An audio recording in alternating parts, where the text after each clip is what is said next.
то се уби. Дърва. Ние вчера минаме оттам дигате аларма вътре. С децата одиме там нагоре към чутата. Разбрах и то сега, като съм тръгнал тук пеш надолу, Браво. чак горе до Ценова, Айде сега бързо. Крисо, давай по средата бързо. пред булдозера. Горе насипалък малко, ще ви кажа, как бе ракия.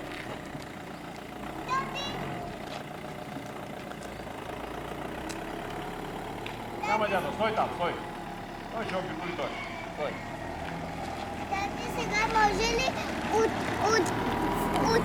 може ли сега от вътрешната Да, страна, може.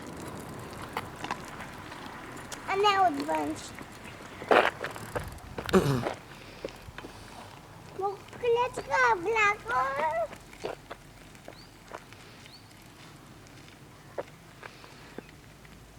Браво, бе. Капля. Браво, страхотно го направи. Това беше много добро. Защото бях бавна. Не бавна, но достатъчно бърза, за да го минеш. Опа!